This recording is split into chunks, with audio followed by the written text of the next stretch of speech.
Morning class. Good morning everybody. नमस्ते, राधे राधे, सत श्री अकाल। देखिए गाइज, आज हमारी 10th क्लास की साइंस की सेकंड क्लास है। आज हम साइंस की सेकंड क्लास स्टार्ट करेंगे। ठीक है, हम पहले एक वीडियो आपको दे चुके हैं, अभी हमारा सेकंड वीडियो है, सेकंड लेक्चर है। ठीक है, जिसमें थोड़ी सी और बेसिक की ज़रूरत है हमें। छोटी छोटी बातें हैं जो आप पहले से भी जानते होंगे, हम मोस्टली बच्चे जानते भी नहीं होंगे, तो हम सबको साथ करने के लिए एकदम बेसिक बेसिक बातें करेंगे। छोटी बातें हैं, इतने वो नहीं हैं, ठीक है, लेकिन फिर भी इन्हें जानना बहुत ज़रूरी है। ठीक है, जिससे हमारे कॉन्सेप्ट ज़्यादा बिल्डअप हो चुके हैं। चलिए भाई, देखिए हमारा यहाँ पे टॉपिक है प्रदीप्त वस्तुएं। प्रदीप्त वस्तुएं, ठीक है। तो प्रदीप्त वस्तुएं किन्हें कहते हैं? क्वेश्चन ये उठता है कि प्रदीप्त वस्तुएं कहाँ गिना जाता है। ठीक है, एक हमारे पास होता है प्रदीप्त वस्तुएं, एक होता है अप्रदीप्त वस्तुएं। तो दोनों में क्या खास अंतर है, ये हमें समझना है यहाँ पर। ठीक है, तो देखिए प्रदीप्त वस्तुएं वो वस्तुएं होती हैं जो अपने आप से प्रकाश उत्पन्न करती हैं, स्वतः ही, अपने आप। ठीक है, मतलब उनमें से प्रकाश अपने आप उत्पन्न होता रहता है।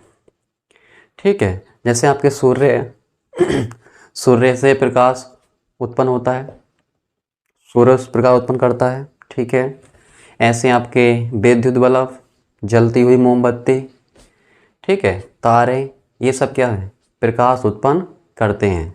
तो जो वस्तुएं इस ब्रह्मांड के अंदर, इस संसार में जो वस्तुएं प्रकाश उत्पन्न करती हैं, उन वस्तुओं को कहा जाता है प्रदीप्त वस्तुएं।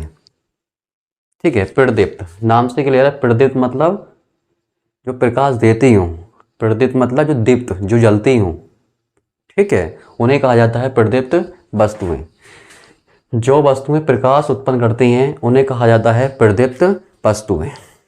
ठीक है, हमारा सूर्य है, प्रकाश उत्पन्न करता है। हमारे CFL होती हैं, जो रोड आती हैं, प्रकाश उत्पन्न करता है, जो हमारे यहाँ पे लगी हुई हैं। ठीक है, आपका विद्युत बल्ब हो गया, प्रकाश उत्पन्न करता है। ठीक है, जलती हुई मोमबत्ती, ये प्रकाश उत्पन्न करते हैं आपके। ठीक है, तो ये सब क्या है? हमारे प्रदीप्त वस्तुएं होती हैं। ठीक है, नेक्स्ट है हमारा अप्रदीप्त वस्तुएं। तो ये जस्ट उसका उल्टा है। ये दोनों जो शब्द हैं, दोनों जो टॉपिक हैं, एक दूसरे के जस्ट अपोजिट हैं। ठीक है, तो अगर प्रदीप्त का मीनिंग होता है कि वे वस्तुएं जो प्रकाश उत्पन्न करती हैं, लेकिन अप्रदीप्त जो वस्तुएं प्रकाश उत्पन्न नहीं करती हैं, वो अपने आप से कोई प्रकाश उत्पन्न नहीं करती हैं। समझ पा रहे हैं? उन्हें कहा जाता है अप्रदीप्त वस्तुएं।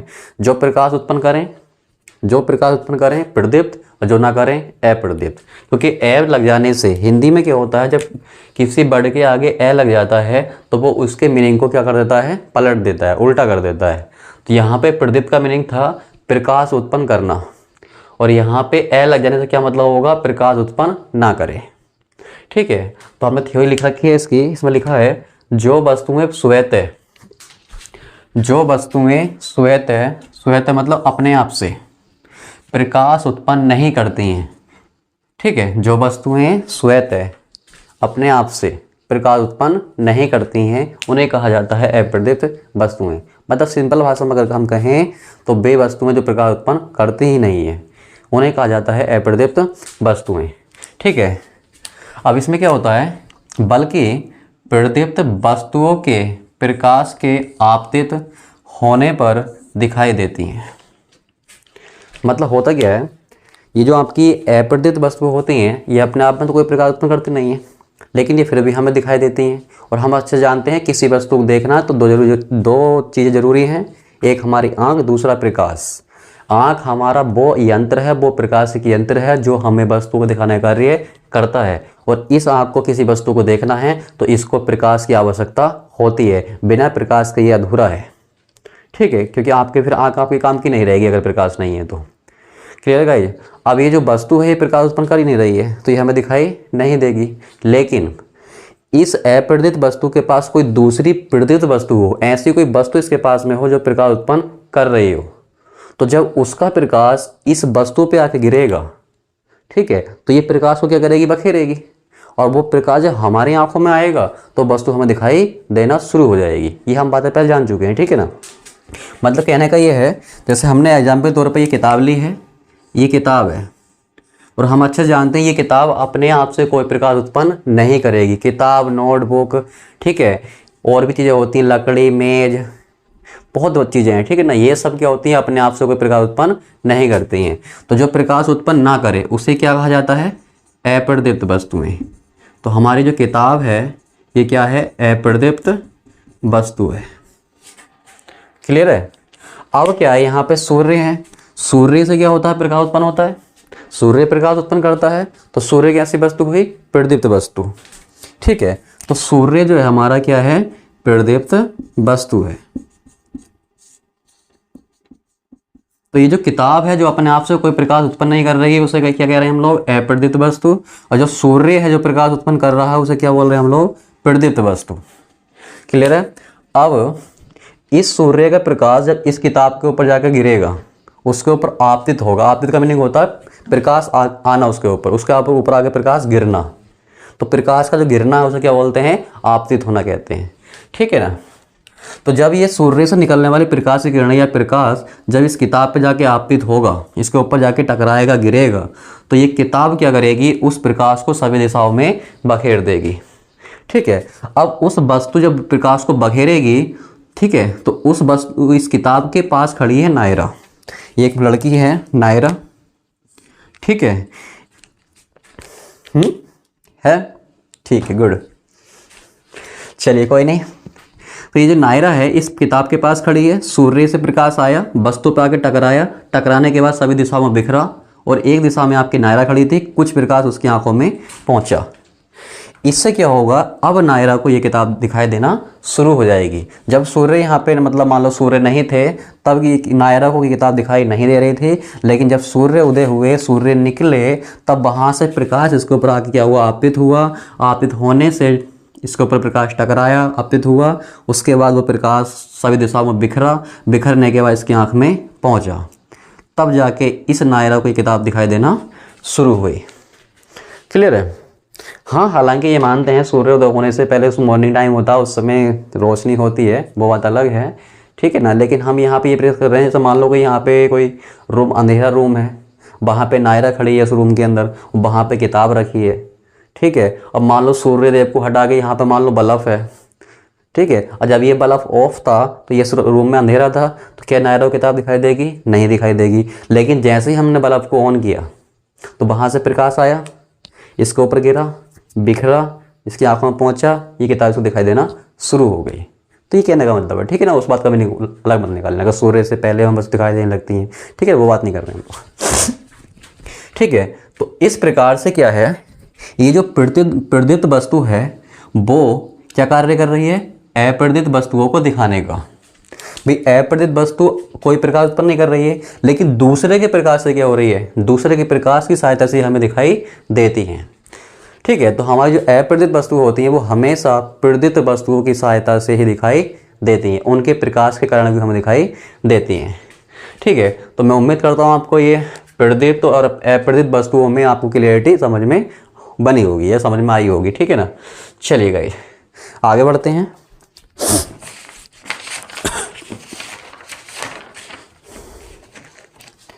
चलिए आप स्क्रीनशॉट ले सकते हैं इसका, उम्मीद करता हूँ ले लिया होगा आप लोगों ने।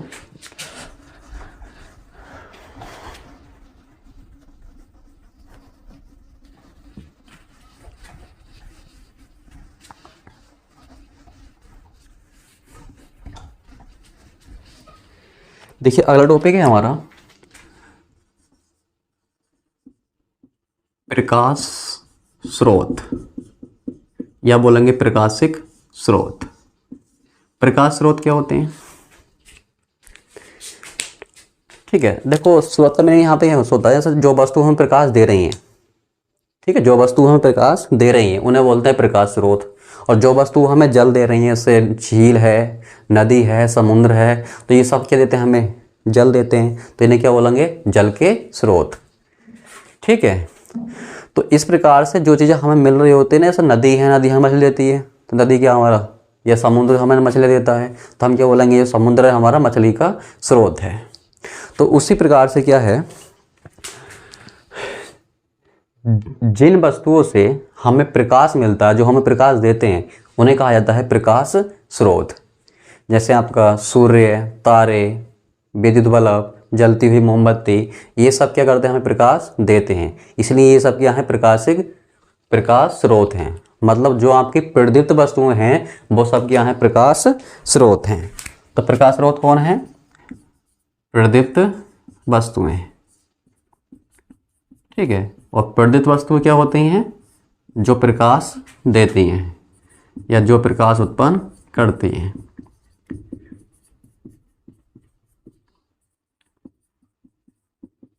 ठीक है गाइस, जो वस्तुएं प्रकाश उत्पन्न करती हैं उन्हें कहा जाता है प्रदीप्त वस्तुएं, और जो हमारे प्रकाश स्रोत होते हैं वो कौन होते हैं, प्रदीप्त वस्तुएं, वही हमारे प्रकाश स्रोत हैं। अब देखिए प्रकाश स्रोत जो होते हैं हमारे दो प्रकार के होते हैं। वो कैसे, देखो कुछ प्रकाश स्रोत जो हैं वो प्रकृति ने हमें दिए हैं, प्रकृति से हमें मिले हैं, प्रकृति की देन है। जैसे तारे इंसान ने नहीं बनाए हैं, वो प्रकृति की देन है।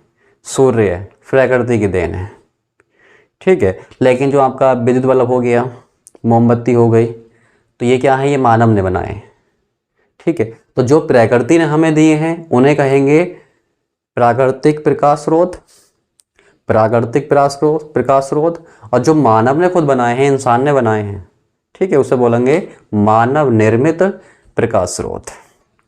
क्लियर है? तो उम्मीद करता हूँ आपकी बात समझ में आ रही होगी। तो इस प्रकार से हमारे जो प्रकाश स्रोत होते हैं वो दो प्रकार के होते हैं। एक होते हैं प्राकृतिक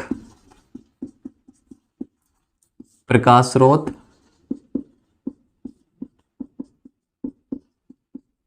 ठीक। दूसरे होते हैं मानव निर्मित प्रकाश स्रोत।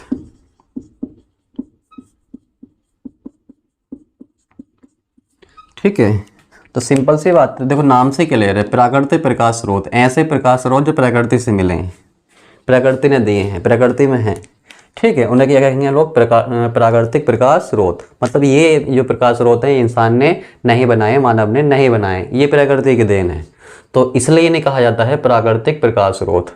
अब यहाँ पे जो है वो मानव ने बनाए हैं, मानव ने उन्हें बनाया है, तो क्या बोल दिया उसे, मानव निर्मित। निर्मित मतलब बनाया, मानव ने उनका निर्माण किया, इसलिए बोलेंगे मानव निर्मित प्रकाश स्रोत। ठीक है, इसमें आपके एग्जाम्पल के जाएंगे,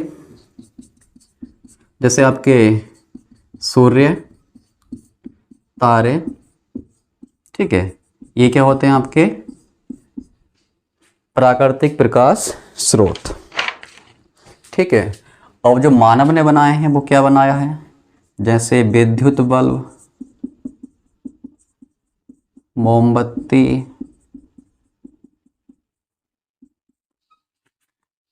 ठीक, विद्युत बल्ब, मोमबत्ती आदि, और भी चीजें हैं, नाम है, तो ये क्या हमारे मानव निर्मित प्रकाश स्रोत हैं। ठीक है, उम्मीद करता हूँ आपको समझ में आया होगा ये प्रकाश स्रोत क्या होता है। ये बहुत छोटी छोटी बातें हैं, मैं बहुत छोटी छोटी बातों को आपको डिस्कस कर रहा हूँ। ठीक है, ये यूट्यूब चैनलों पे क्या होता है ना, इस तरह की छोटी छोटी बातें आपकी नहीं बताई जाती हैं, वो सीधे टॉपिक शुरू करते हैं, प्रकाश का परावर्तन, सीधा वहाँ से स्टार्ट होता है। लेकिन मैं बहुत छोटी छोटी बात कर रहा हूँ, जिससे एक बिल्कुल कमज़ोर से कमज़ोर बच्चों को ये बात समझ में आए। ठीक है, जिससे उनकी क्लियरिटी बने, अंडरस्टैंडिंग अच्छी बेस्ट हो। ठीक है, जिससे वो आने वाले टॉपिकों में अच्छे से काम कर सके। ये हमारा थोड़ा सा ये सोच के हम चल रहे हैं। ठीक है ना, चलिए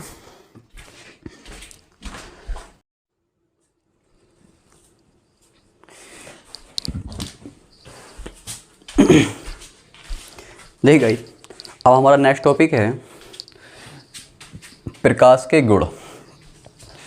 अब देखो चैप्टर हमारा प्रकाश है, तो हमने प्रकाश की परिभाषा जाने, प्रकाश किसे कहते हैं, प्रकाश के स्रोत जाने।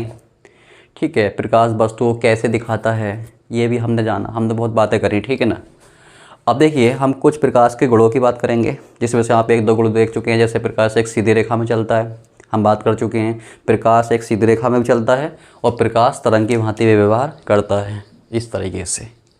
ठीक है ना, चलता है। ओके गाइस, तो ये हम बात कर चुके हैं। और प्रकाश हमें कुछ वस्तुओं को दिखाने का कार्य करता है, ये भी हम बात कर चुके हैं, तो ये भी उसका एक गुण है। ठीक है, अब उससे रिलेटिव हमारे प्रकाश के गुणों से रिलेटिव कुछ और भी गुण हैं जो हम यहाँ पे चर्चा करेंगे। देखिए, नेक्स्ट गुण है हमारा, प्रकाश जो है वो एक विद्युत चुम्बकीय तरंग है। ऐसे बोला गया है इसको, प्रकाश विद्युत चुम्बकीय तरंगों के रूप में चलता है। ठीक है, ये सिंपल भाषा में ये बोल सकते हैं कि प्रकाश जो होता है वो एक विद्युत चुम्बकीय तरंग है। जिस प्रकार से विद्युत चुम्बकीय तरंगें चलती हैं उसी प्रकार से आपका प्रकाश चलता है। अब क्वेश्चन ये बनता है कि विद्युत चुम्बकीय तरंग कहते किन्हें, क्या भला है ये?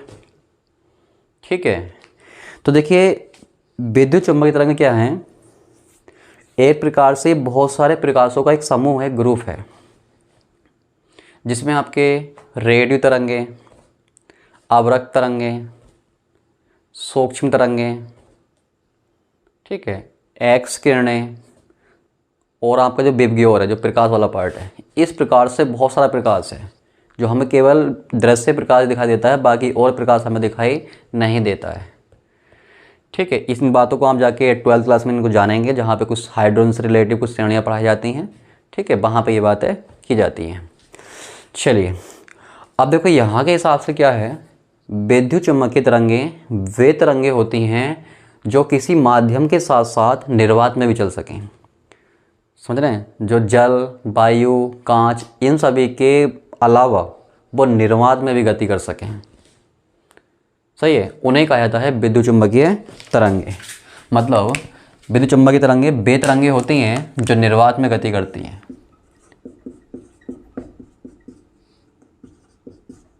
जो निर्वात में चलती हैं।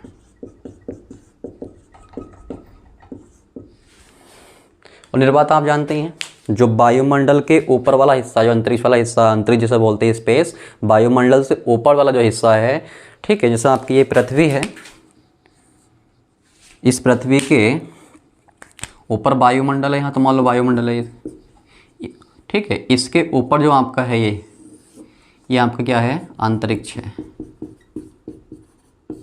ठीक, अब इस अंतरिक्ष क्या होता है, यहाँ पे ना तो किसी, मतलब इसके अंदर किसी भी पदार्थ के कोई कण नहीं होते हैं, ना तो किसी गैस के, ना वायु के, ना धूल के, किस धुएं के कोई भी कण यहाँ पे नहीं पाए जाते हैं, यानी कि कोई भी पदार्थ यहाँ पे नहीं है। तो इसे कहा गया है निर्वात। ठीक है, इसे क्या बोलते हैं, निर्वात। तो निर्वात का सिंपल सा मतलब होता है वहाँ पे किसी भी पदार्थ का कोई भी कण मौजूद नहीं होगा, तो उस जगह को कहा जाता है निर्वात।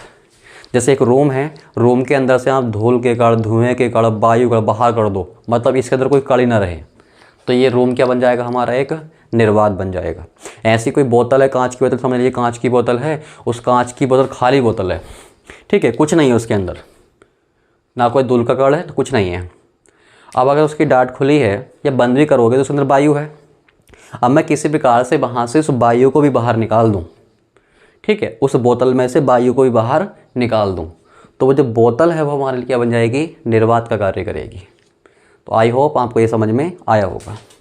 ठीक है, तो विद्युत चुम्बकीय तरंगें उन तरंगों को कहते हैं जो निर्वात में भी चल सकती हैं, वो किसी और माध्यमों के साथ साथ निर्वात में भी गति कर सकें। ठीक है, वायु में भी चलें और आपकी कांच, जल में तो चल ही सकें, साथ में निर्वात में भी गति कर सकें, उन्हें कहा जाता है विद्युत चुम्बकीय तरंगें। लेकिन आपके एक होती है ध्वनि, होती है ध्वनि, वो है तरंग है जो आपकी किसी न किसी माध्यम में चलती है, वो आपकी एक प्रकार से निर्वात में गति नहीं करती है, क्योंकि उसे चलने के लिए माध्यम के कण की आवश्यकता होती है। ये बातें आप थोड़ी 9th में पढ़ के आए हैं, अब इनको जो डिटेल में आप पढ़ेंगे जाके 11th क्लास में फिजिक्स में जाके इनको पढ़ना होगा। क्लियर है क्या ये? चलिए, तो आई होप आप इनको समझ पाए होंगे क्या चीज़ है वो। उसके बाद है प्रकाश एक अनुप्रस्थ तरंग है। ठीक है, विद्युत चुम्बकीय तरंग आपको समझ में आया। अब साथ में क्या है, ये अनुप्रस्थ तरंग भी है। ठीक है, तो अब ये क्या होता है, अब सुनिए जरा।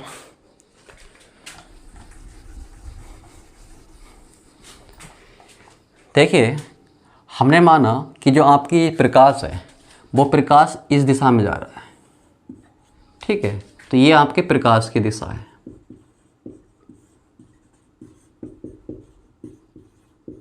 प्रकाश इस दिशा में जा रहा है, ठीक है। और इस प्रकाश की दिशा जो है उसके लंबवत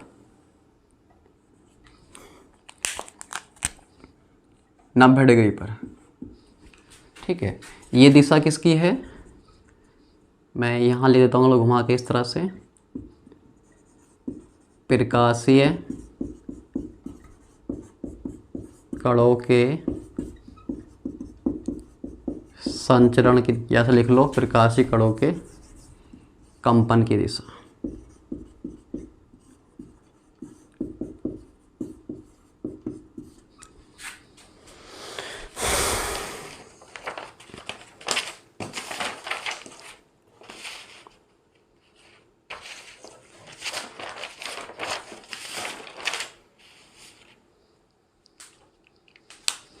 ठीक है। ये तो आपका जो प्रकाश है वो इस दिशा में गति कर रहा है, प्रकाश की जो गति की दिशा है वो ये है, ठीक है। प्रकाश इस दिशा में जा रहा है, जो प्रकाश तरंग है वो इस दिशा में जा रहा है। और इस प्रकाश के अंदर जो कण हैं, प्रकाशीय कण जैसे फोटोन, भाई इसके प्रकाश में कौन से कण पाए जाते हैं, फोटोन पाए जाते हैं। अभी जो फोटोन हैं वो प्रकाश की गति के लंबवत दिशा में क्या करते हैं, कंपन करते हैं। मतलब प्रकाशीय किरण तो जा रही है ऐसे, लेकिन इसके जो प्रकाशीय कण हैं वो हमेशा ऐसे गति करेंगे, ऐसे चलना इधर है लेकिन कण ऐसे ऐसे ऐसे ऐसे कंपन कर रहे होंगे ऊपर नीचे।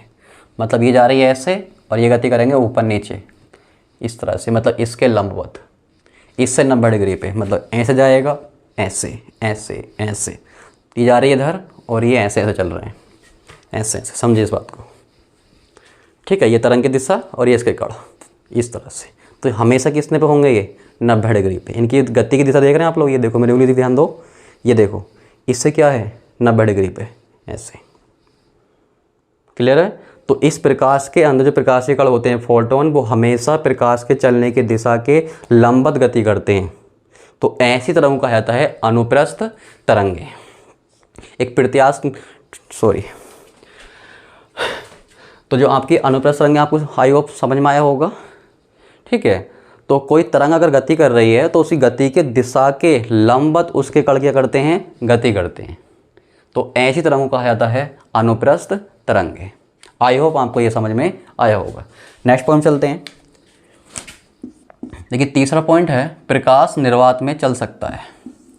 प्रकाश निर्वात में चल सकता है, भाई चल सकता है सीधी सी बात हम बात कर चुके हैं, क्योंकि प्रकाश क्या है, विद्युत चुम्बकीय तरंग है और विद्युत चुम्बकीय तरंगें बेतरंगे होती हैं जो निर्वात में चल सकें, तो इसका मतलब प्रकाश हमारा निर्वात में चल सकता है, ठीक है। नेक्स्ट पॉइंट, निर्वात में जो इसकी चाल है, निर्वात में जो इसकी चाल मापी गई है वो 3 × 10⁸ मीटर प्रति सेकंड होती है, ठीक है। तो आपको ये थोड़ा डाटा थोड़ा खास समझ में नहीं आ रहा होगा, थोड़ा इसको दूसरे मात्रक में चेंज करने से आपको समझ में आए। देखो 3 × 10⁸ मीटर प्रति सेकंड है।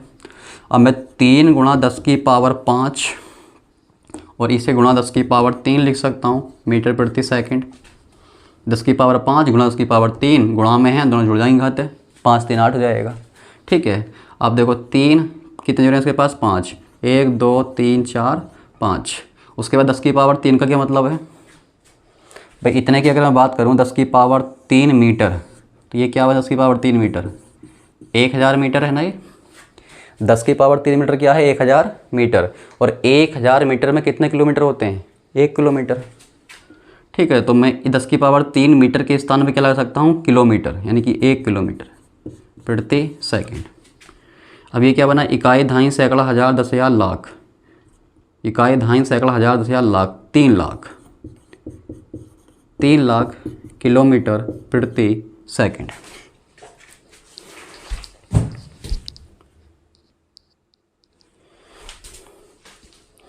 तीन लाख किलोमीटर प्रति सेकंड, यानी कि आपका पहला मात्रक मीटर प्रति सेकंड में था, अब हमने उस मात्रक को चयन कर लिया किलोमीटर प्रति सेकंड में।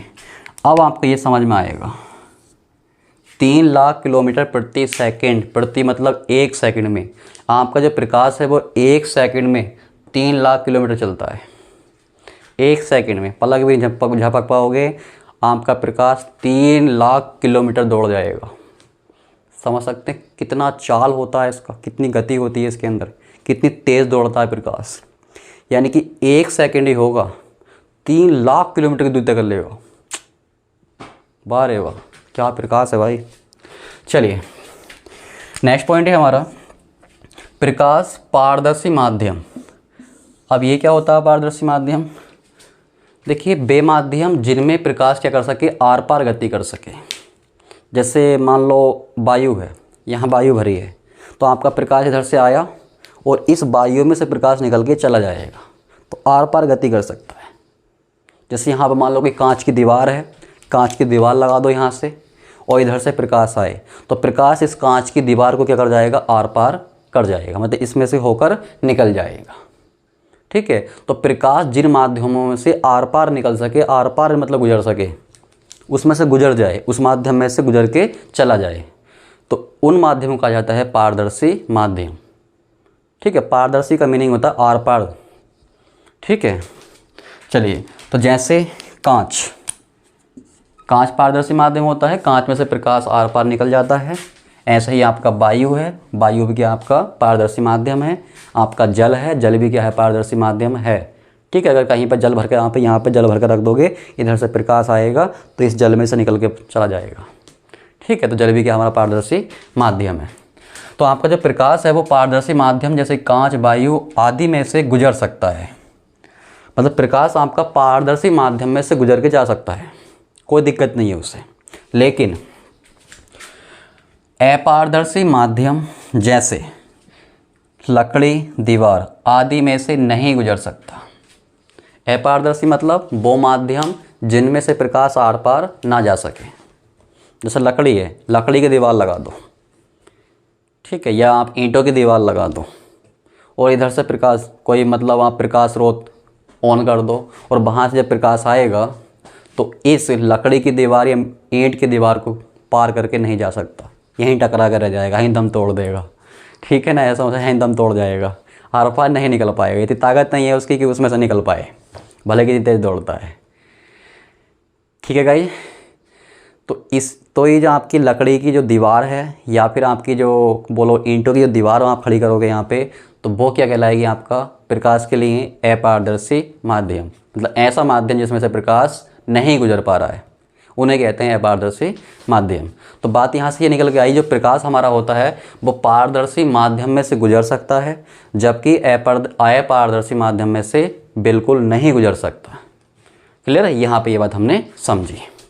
ठीक है, इस पॉइंट को आप याद रखेंगे, बहुत काम का पॉइंट है। नेक्स्ट है प्रकाश जो है वो एक सरल रेखा में चलता है। सरल मतलब सीधी रेखा में। ठीक है, इस तरह से जाता है, ये बात हम कर चुके हैं। जब प्रकाश को कण मानोगे तो एक सीधी रेखा में चलेगा, जब प्रकाश को तरंग मानोगे तो कुछ इस तरीके से चलेगा। ठीक है, ये बात हमारी हो चुकी हैं प्रकाश की द्वैत प्रकृति में। जिसने हमारा लास्ट वीडियो नहीं देखा उसको देखें, जिससे इस वाली क्लास में आपको थोड़ा एंजॉय आए। चलिए नेक्स्ट है, देखिए नेक्स्ट जो 2 पॉइंट है हमारे, ये आने वाले टॉपिक हैं। ठीक है, नेक्स्ट 6 और 7 जो हमारा पॉइंट है यहाँ पर, ये प्रकाश के आने वाले हमारे टॉपिक रहेंगे, बड़े टॉपिक, जिससे आपके 2 नंबर या 3 नंबर के एग्जाम में क्वेश्चंस बनते हैं थ्योरी के। ठीक है, तो यहाँ पर लिखा है चमकदार तलों पर प्रकाश का परावर्तन होता है। चमकदार तलों पर प्रकाश का परावर्तन होता है।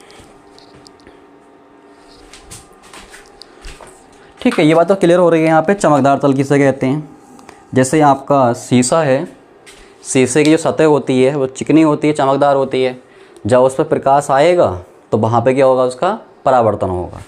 अब थोड़ा सा मैं बताऊँ, परावर्तन हम अलग से टॉपिक पढ़ेंगे, लेकिन थोड़ा सा मैं आपको आइडिया देता हूँ इसका क्या होता है। ये मान लीजिए जैसे यहाँ पे कोई आपने, ये कोई चिकना तल है, चिकनी की सतह है, ठीक है, आपने ये पॉलिश कर रखा है इसको एक साइड से, कांच की सतह है कोई ये, तो यहाँ से कोई प्रकाश आएगा, सतह पे आकर टकराएगा और टकराने के बाद इसी माध्यम में चला जाएगा। सही है, क्योंकि मैंने इसको पॉलिश करके रखा है, तो पॉलिश करने की वजह से प्रकाश इसको आर पार नहीं निकल पाएगा। क्योंकि पॉलिश कर देने से, कांच की एक सतह पे पॉलिश कर देने से कांच क्या बन जाता है, आपका अपारदर्शी माध्यम बन जाता है पॉलिश करने से। ठीक है, इन बातों को हम जानेंगे परावर्तन के अंदर, वहाँ टॉपिक होगा हमारा। ठीक है ना, फिलहाल यहाँ समझ लीजिए, आपका प्रकाश आया चिकनी सतह पे आके टकराया, टकराने के बाद क्या हुआ, जिस माध्यम से आया था, मान लो वायु से आया, वायु में चला गया, तो इस घटना को बोलते हैं प्रकाश का परावर्तन। ये प्रकाश का परावर्तन है। क्लियर है गाइस। नेक्स्ट है, यदि प्रकाश एक पारदर्शी माध्यम से दूसरे पारदर्शी माध्यम में जाता है तो प्रकाश का अपवर्तन होता है। अब देखो ये अपवर्तन भी हमारा एक नया टॉपिक है। ठीक है, अपवर्तन। देखो परावर्तन की जो घटना है वो हमें दर्पणों में देखने को मिलती है। दर्पण जो होते हैं वो प्रकाश की परावर्तन की घटना पे कार्य करते हैं। और दूसरा जो हमारा अपवर्तन है, अपवर्तन वाली घटना जो लेंसों में देखने को मिलती है। ये हमारे एक नंबर के क्वेश्चन आते हैं कि आपका जो प्रकाश है, जो आपका दर्पण है वो प्रकाश की किस घटना पर आधारित है, किस घटना पर कार्य करता है। ऑप्शन रहेंगे प्रकाश का परावर्तन, अपवर्तन, बण विक्षेपण, इनमें से कोई नहीं। तो आंसर क्या होगा दर्पण के लिए, प्रकाश का परावर्तन। ये बात हम धीरे धीरे जान जाएंगे। ठीक है, और जो लेंस होते हैं वो किस घटना पर आधारित हैं, प्रकाश के अपवर्तन पे। अब अपवर्तन क्या होता है ये देखो, मान लीजिए मैं इसको यहाँ समझा देता हूँ। देखिए मान लीजिए यहाँ पे ऊपर ये वायु भरी है यहाँ से, और इसके नीचे आपका ये सॉरी गाइस, ये जल है। ऊपर आपका वायु है, ये आपका जल है, और ये कोई सतह है जो दोनों को थोड़ा अलग कर रही है। ठीक है ना भाई, दोनों के बीच कोई सतह तो होगी जिसके ऊपर वायु, इसके नीचे जल। ठीक है, अब यहाँ पे क्या होगा, इसको डार्क कर लेते हैं। यहाँ से कोई प्रकाश आएगा, वायु से आया, और जब वो जल में जा रहा होगा तो उसे जल में जाना तो ये था, लेकिन ऐसे ना जाके या तो ये ऐसे जाएगा या ऐसे जाएगा। ठीक है, या फिर ऐसे जाएगा। मतलब क्या होगा, ये अपने मार्ग से भटक जाएगा, अपने मार्ग से विचलित हो जाएगा, और इस घटना को बोलते हैं प्रकाश का परावर्तन। जब प्रकाश एक माध्यम से दूसरे माध्यम में जाता है, और माध्यम कैसे हो, पारदर्शी। जब प्रकाश एक पारदर्शी माध्यम से दूसरे पारदर्शी माध्यम में जाता है तो दूसरे माध्यम में जाते समय वो अपने मार्ग से विचलित हो जाता है। जिस रास्ते से जाना था उस रास्ते से जाकर किसी और रास्ते से जाएगा, और इस घटना को नाम दिया गया है प्रकाश का अपवर्तन। और अपवर्तन का सीधा अर्थ है अपने मार्ग से मुड़ जाना, भटक जाना, विचलित हो जाना। क्लियर है गाइस। ये हमने छोटी छोटी आपको बातें बताई हैं इसमें, बाकी हम इसको इन डिटेल बाद में पढ़ेंगे दोनों घटनाओं को। तो ये हमारी जो दो घटनाएं बहुत ही इंपॉर्टेंट हैं। ये हमारे एग्जाम में 2 नंबर या 3 नंबर में आपके ये क्वेश्चंस आते हैं थ्योरी बेस पे। चलिए गाइस, तो ये हमने जाना प्रकाश के गुण क्या होते हैं। इस प्रकार से हमारी जो बेसिक बातें थी, छोटी छोटी जो बातें थी, हमारे मेन टॉपिक को पढ़ने से पहले हमने उनको कंप्लीट कर लिया है। ठीक है, अब नेक्स्ट क्लास में हम लोग अपना प्रकाश का परावर्तन शुरू करेंगे। ठीक है, तो नेक्स्ट क्लास बहुत खास होने वाली है आपके लिए, और उसको समझने के लिए ये 2 क्लास जो हमने करी हैं ये आपके लिए बहुत बेसिक अंडरस्टैंडिंग आपकी बनाएगी। तो आप इन क्लास को पहले कंप्लीट करें, उसके बाद उस क्लास पर जाएं। ठीक है, चलो उम्मीद करते हैं आपको ये क्लास समझ में आई होगी, और आपको पसंद आए तो आप हमारे चैनल को सब्सक्राइब करें, लाइक करें और अपने फ्रेंड्स में शेयर करें, जिससे प्रत्येक बच्चे को कुछ लाभ मिल सके, कुछ बेनिफिट हो सके। ठीक है, चलिए गाइस, जय हिंद।